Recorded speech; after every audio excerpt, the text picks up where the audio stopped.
this afternoon, but they're on the grid. They're set for what is really the big race of the afternoon now, the Formula E race for the 250 Superkarts that forms the first round of the World Championship. We'll rejoin Tony Gubber, where we're casting just an anxious eye at the sky.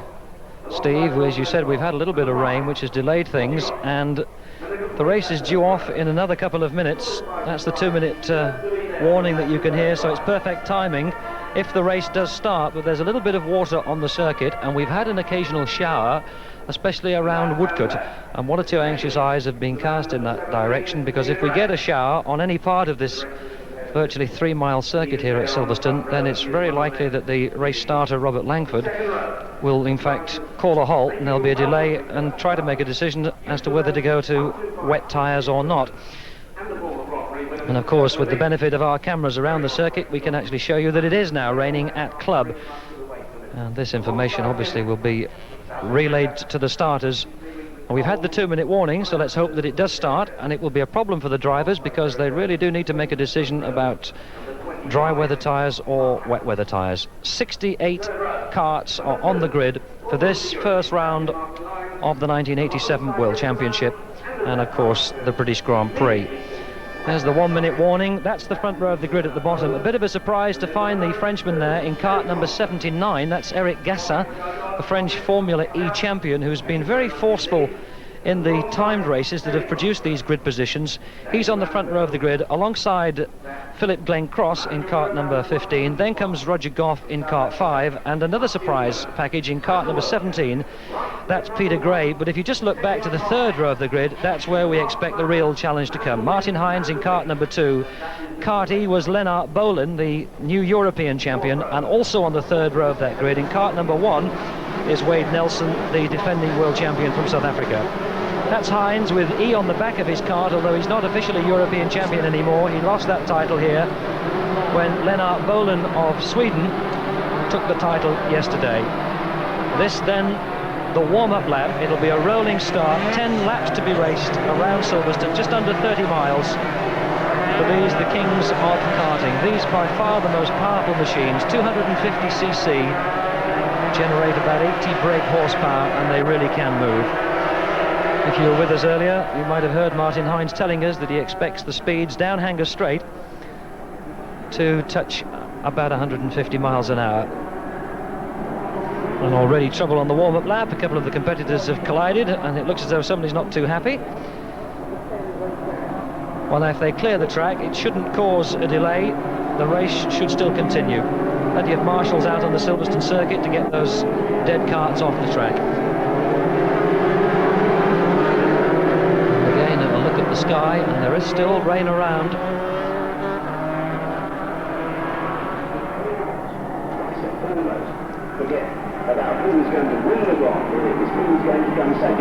Two-cylinder, two-stroke, water-cooled rotary valve engines, tremendous noise, and the drivers just improving the grip, bedding in the tyres.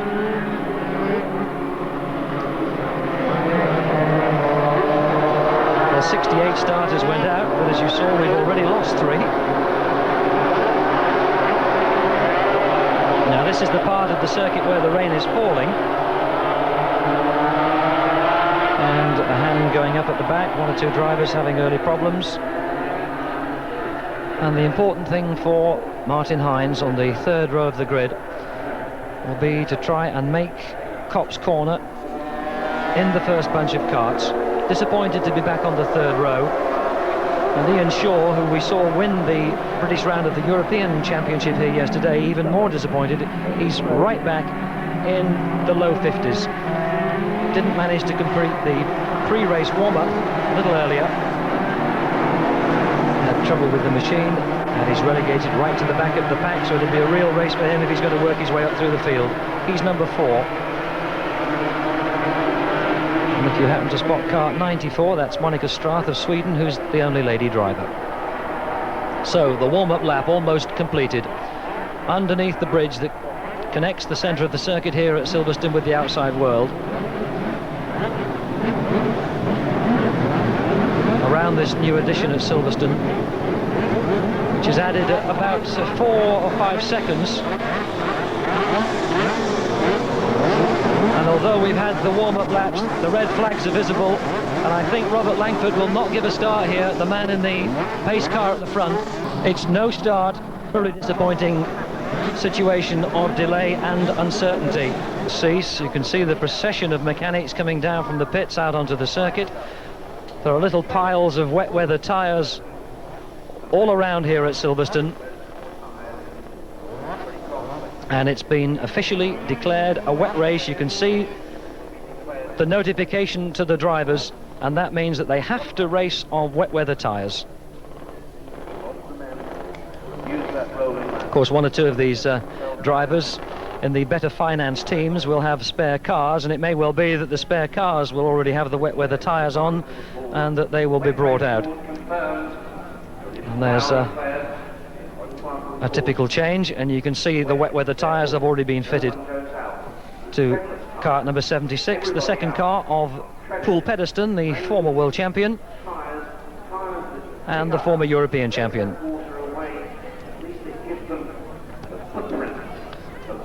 Poul Pedersen from Denmark, 38, winner at Silverstone in 1985, anticipated the rain. Quite a crowd has turned up to Silverstone today in anticipation of this event.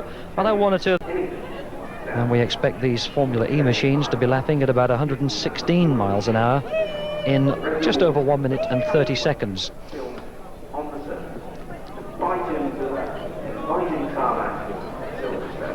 So now the tyres are changed. Feverish activity.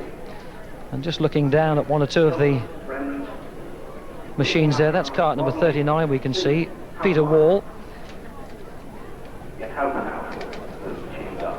who's way back towards the back of the field. And there's the kart of Ian Shaw, kart number 4.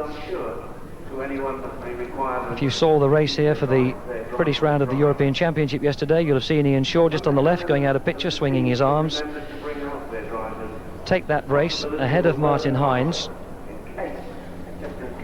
Ian Shaw, who's 26, comes from Manchester, works as a technical clerk, and he was the man whom Martin Hines and Silverstone picked out a year ago as the most promising driver in karting, and now he's sponsored by Silverstone. And this, of course, isn't as quick as the Grand Prix drivers change the cars, is it? But it's a totally different sort of event, and if you have to come off in a race to change a tyre, well, that's the end of it, because there isn't time to change the tyres and get back and make any impression. And there's kart number 94, Monica Strath, the Swedish lady who's studying motor engineering at college back in Sweden. Finished 9th in last year's British round of the European Championship and 11th in the World Championships, and determined to keep dry. It gives us a good opportunity to have another look at the grid positions and remind you just who's where. Bit of a surprise that 79, Eric Gassin of France, has come through to take pole position. He's the French Formula E champion, and has a reputation for being a very forceful driver, and indeed that was the way he appeared in the races that we've already seen. Alongside him, number 15, Philip Glencross, 38 years of age. He's a company director and comes from Stevenage in Hertfordshire, previously a winner of the Dutch Grand Prix. Also on the front row is Roger Goff, who I'm sure needs no introduction to karting fans, because he's the man who tunes most of the engines that are being used in this particular event. Roger Goff, 35, engineering consultant to Zip Karts, winner of the European Championship race back in 1986, a man who's been the British champion at 125 and 250 national. Also there is number 17, as I said, Peter Gray, who's something of a dark horse.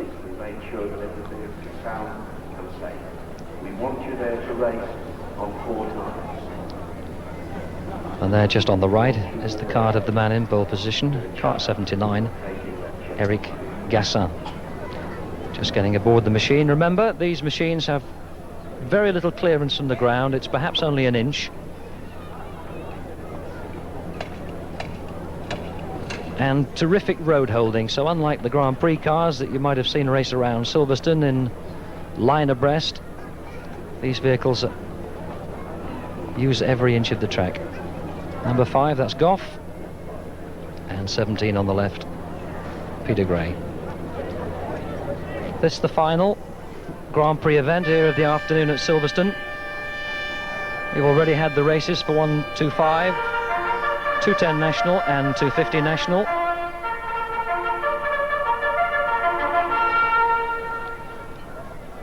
Ladies and gentlemen, 3 minutes. 3 minutes the warning. And just looking around again from the commentary position at the sky has certainly darkened even more in the last few minutes. The car with the E plates there, that's the kart of Lennart Bohlin of Sweden, former world champion from 1984, and the man who clinched his second European title in the race here yesterday afternoon. And that looks as though he's taken off a wet weather tyre. Let's hope he's just changing it for another.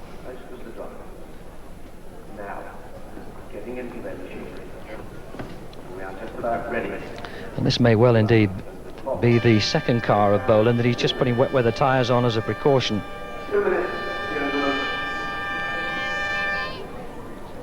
2 minutes.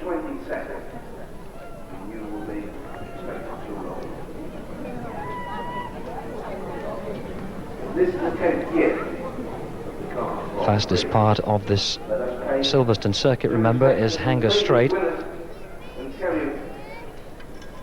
This is the straightest and longest part of Silverstone, which is the fastest Grand Prix circuit anywhere in the world. And at this point, just towards the end of that, these Formula E karts will be touching about 149 miles an hour. It's interesting, though, that they've no way of actually being certain of the speed because there's no speedometer on the vehicles, and any assessment of the speed that they touch has to be a mathematical one, which is based on wheels and engine size and all sorts of formulas, but they reckon it's about 149 miles an hour. Wheeled out is that machine we saw of Lennart Bohlin, in which he took such great care over the tyre selection. And the drivers will tell you that the air pressure in these four tyres is very critical. You want to try and get the actual circumference of the wheel identical for all four. If there's any variation, it has a major effect in the handling of the car. And having seen Martin Hines spend half an hour yesterday with tape measures and in consultation with his mechanics, there's no doubt how seriously the drivers regard that. Well, with the wet weather conditions and the wet weather tyres, it's likely to be a somewhat slower race. Officially, it's still 10 laps. We haven't heard from the officials that it's been shortened for any reason. It should be still 10 laps. So we're clear to start for a second time, and hopefully this time it will be for real.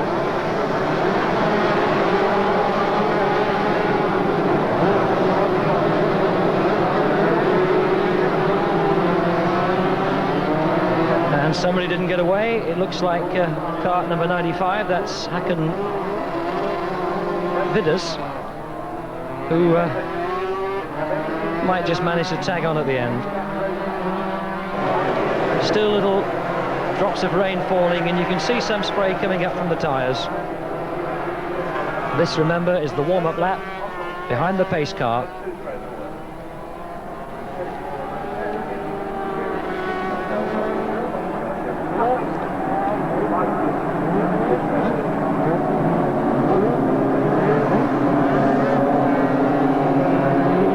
Through Beckett's, and then there's that gentle left-hander, Chapel,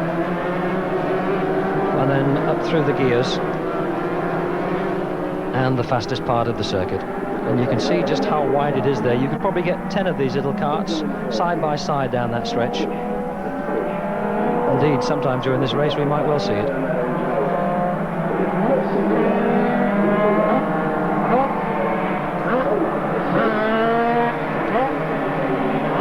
This is the first round then of the 1987 World Championship.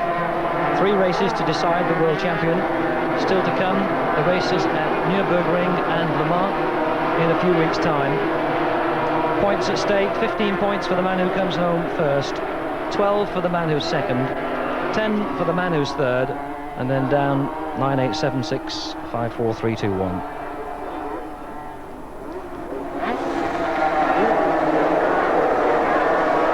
Equally important, of course, is victory itself in this race, which is the British Grand Prix for Formula E Superkarts.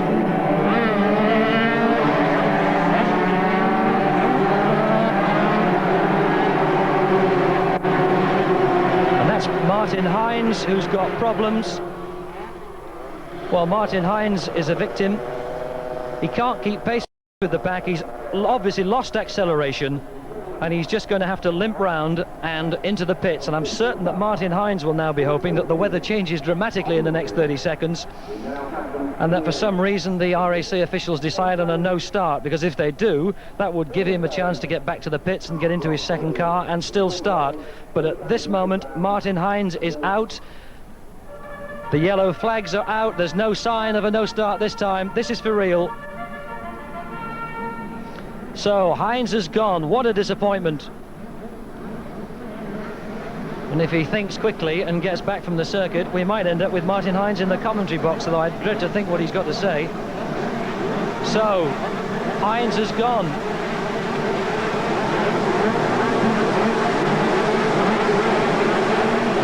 Red light, looking for the change. There's the green light, and away we go.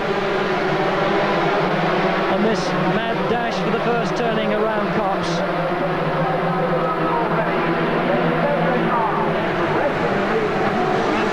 Difficult to pick out the numbers as they take that first bend. Oh, and oh, dear me. Oh. Well, with so many karts on the track, that's always a danger in the first bend in any sort of race, even these little karts. And that has taken 4 out, and let's hope that nobody's seriously hurt. And that might well be an indication of how slippy the conditions are, because the first time that the foot went down to hit the accelerator, we've taken a spill. Well, meanwhile, the race continues.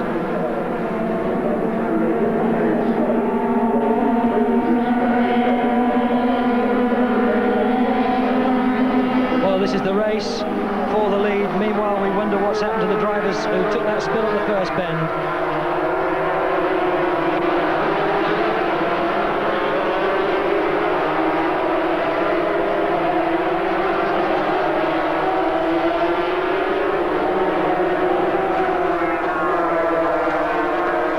And just news coming from the front, it looks as though all the drivers are out of their cars and okay. And that's 79, Gassin and E, Lennart Bohlin, as we complete the first lap.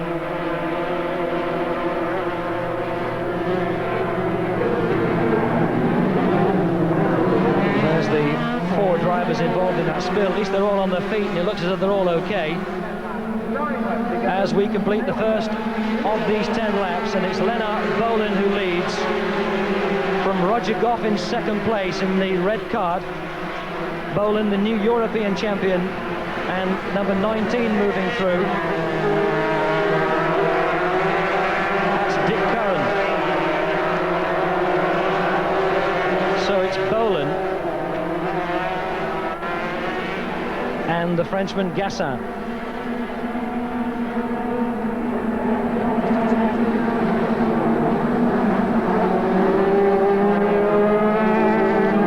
Vibration comes from these vehicles, really grueling for the drivers, and these conditions are certainly making it a lot more difficult. There's confirmation of the positions after the first lap. Leading was Lennart Bohlin, second was Roger Goff, and in third place was the Frenchman Gassin, who was in pole position at the start. And that's still Bohlin from Gassin, and Roger Goff in third place.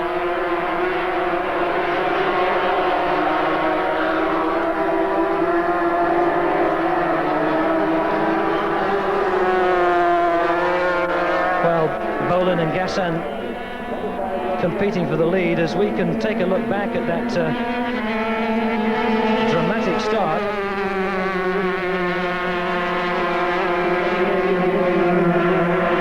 We'll take the leaders through Woodcote for the second time on the start of the second lap.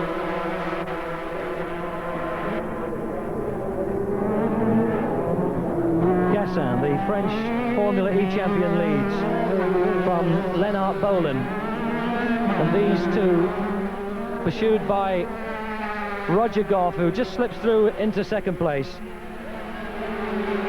And there's the spill. And although it looked quite serious, all 4 drivers got out and are now standing there watching the rest of the race.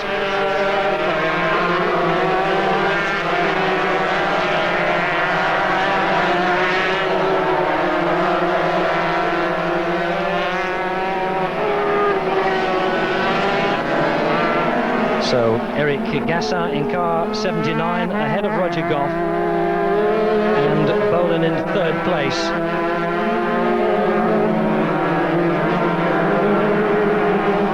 And the visibility on the far side of the Silverstone circuit is now becoming quite difficult. And I'm glad to say that Martin Hines has made that quick trek from the circuit up into the commentary box. What went wrong, Martin?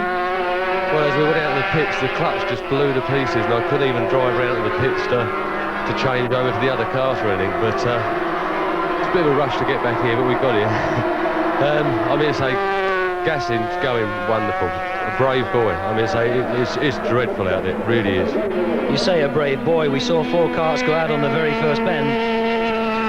Yeah, in these conditions, I mean, say, when you haven't raced in them until the actual final, you just get out there, you don't know whether you're going to get stick or whether you're not going to get stick. And because these things are so light on the ground, as you see, it's just so easy to collide and sort of tear off into the arm cone. You can see the slide that Gassin had there, and he came into the start of Woodcut. 7 laps to go, 3 completed. Gassin leads from Roger Goff and Bolin in 3rd place. Then way back in 4th comes kart number 98, that's Bobo Westman. And just look at the spray as they go down in front of the grandstand. Well, the man to watch, of course, is number 4, Ian Shaw. Now, Ian won the European Championship yesterday, and we had a great tussle. And this boy is really out there trying to come through from the back. He's come through for something like, I don't know, about 10th row he's come through. He must be up into about 10th place or something now. Indeed, Ian Shaw is up into 10th place and did start on virtually the back row of the grid because he wasn't able to complete the Prix race, which took place here earlier today. Here's confirmation of the top 4 after the first 3 laps. Gassin from Goff and Bolin 3rd. And as we let these carts go through, look for the number 4, there he is, this is Shaw in cart number 4, working his way through the field, trying to get up to the front. He's got a long way to go, but it's very much a possibility. Yeah, in these conditions, anything possible. I mean, say, he really is driving so quick in these conditions. But I mean, say, there's Gassin out there, Goff's chasing as hard as he can. Bolin, probably one of the most experienced drivers in the world. That they're all, you know, I mean, say, it really is the conditions out there, you just don't know what it's like.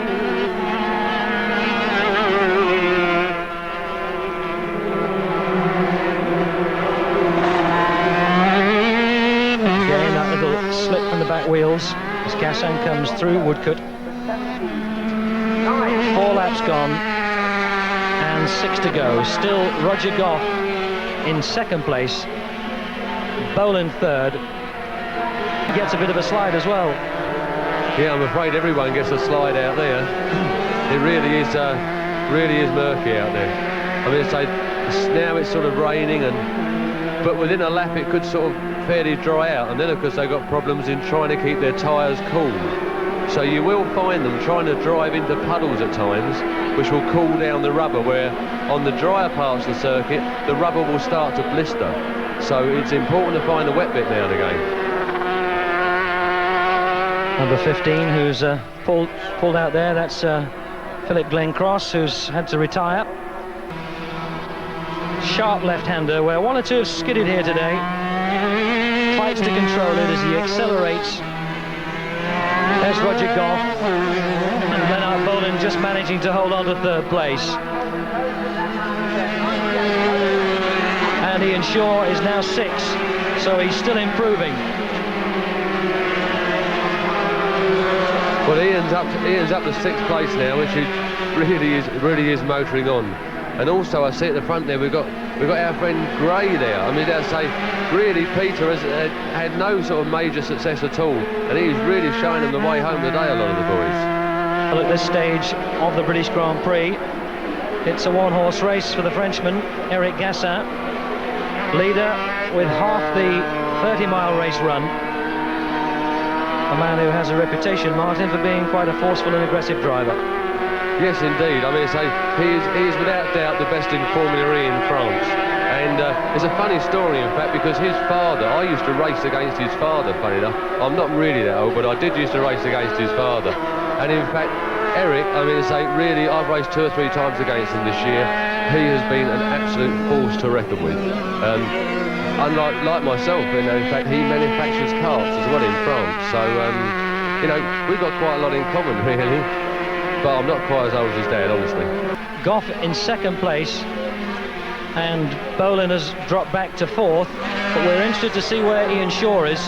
Shaw is 6th, and the distance that he is behind the leader is now 13.5 seconds. So Ian Shaw has got to make up 13.5 seconds on these last 4 laps. A little bit of a dice there with Gray, and he's got to get ahead of him. Yeah, he's got to get ahead of Peter, unfortunately, and get out into some clear air and try and make up on the leaders. I think even Ian is going to have a really hard job to catch the flying gas in, and the 3 behind are fairly spread out now. In fact, they nearly had a little bit of a coming to again there. Ian seems to have dropped back a bit now. After 6 laps, that was the position. The Frenchman, Gassin, leading from Roger Goff. Bobo Westman from Sweden was 3rd, and the European champion Bolin was 4th, and Ian Shaw confirmed in 6th place. He's managed to get ahead of Gray, gets on a bit of a skid, and that's what happens when you put your foot down on the accelerator. With good control, he got the cart back, and the hand's gone up. He's obviously got a problem. Well, Ian Shaw is having to pull to one side. He's let Gray go, and he's pushed it a little bit too hard, I think, Martin. Yeah, I think he's done a rear tyre. If you see the cart sliding a bit, I'm sure he's done a tyre. Looks like the inside rear tyre's gone. Sure it has. I mean, say Westman of Sweden's going really well. He's up in the 2nd. Look, there he is. There, look, you can see it. There it went.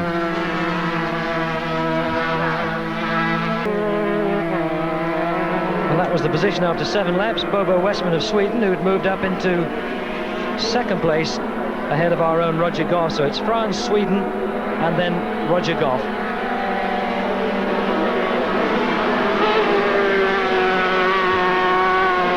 Well, it's raining a little bit harder now, so the tyres have had a little bit of a reprieve now. So, although the times will go down, the drivers will be a lot happier because it will be protecting their tyres from blistering and that. Westman tries to take him on the outside, but it's still Goff holding on to 2nd place, the engineering consultant from Bedford, who tunes the zip carts of the man with me here, Martin Hines. Yeah, I'm going to say this is going to be a hectic last lap for Roger. He's just been taken there by Westman again. No, yes, he has. Yeah, he's still behind Westman. This is going to be quite something in this last lap because in these conditions, slipstream, and you just can't see anything. You're just following a blur because then you can't find. There are chopped places now. Is he going to take it? See, he's keeping out of his slipstream a bit because he can't see when he's in it from the spray. The main problem is he can't get it. See, he's lost out there trying to get his power in a bit too early. This is going to be a race to the line for 2nd. I think that Gassin's away and gone from everyone.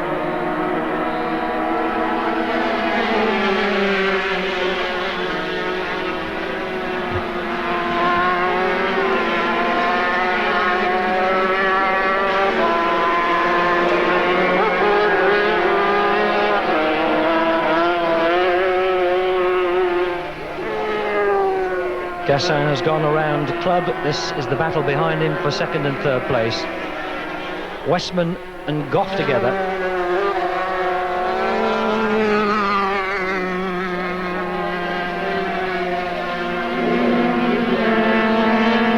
Through 5th gear, up into 6th. Accelerating as hard as possible out of Abbey. And then quick deceleration. And we saw 1 or 2 carts skid in this position earlier. Westman holds the line.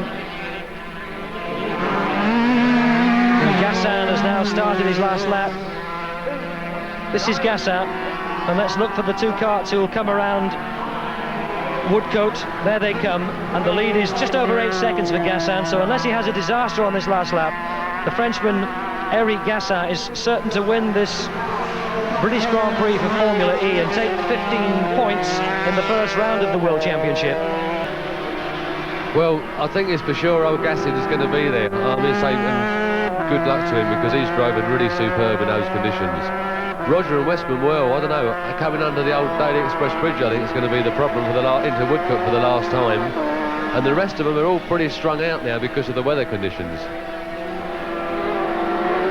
Number 49, Tim Parrott, up into 5th place. And this is the battle for 2nd place. This really is the race. Gassin's away and off and on his own. It's Sweden against Britain's Roger Goff. Well, Roger's been the British champion back in 125 and 250. He's been a European champion, winner of a European Championship race in 1986. And he's no stranger to winning major events. But can he get second? No, he won't want to get too far adrift, will he? No, unfortunately, even Roger can't outbrake that much on him, I don't think, this time. So, I think that's how it's going to end up. I think Gassin has won superb. Gassin comes through Woodcote for the last time. There's Gassin, takes the checkered flag. So Eric Gassin wins the British Grand Prix, and it's Westman of Sweden who takes 2nd place, with Roger Goff having to settle for 3rd place. No doubt about the winner. Emphatic victory for number 79, who led from early on in the race and was never headed. Looking back now to see where the others are. 2nd place going to Bobo Westman of Sweden, and Britain's Roger Goff in 3rd place. And Gassin completes a celebratory circuit to acknowledge and enjoy the appreciation of the crowd. And just a pity perhaps that the conditions deteriorated late in the day here at Silverstone. And gave us this wet circuit for this race, which we've been looking forward to all weekend. And there's confirmation of the result. Eric Gassin of France, the winner, from Westman of Sweden, and Roger Goff 3rd, and Leonard Bolin, the new European champion, was 4th.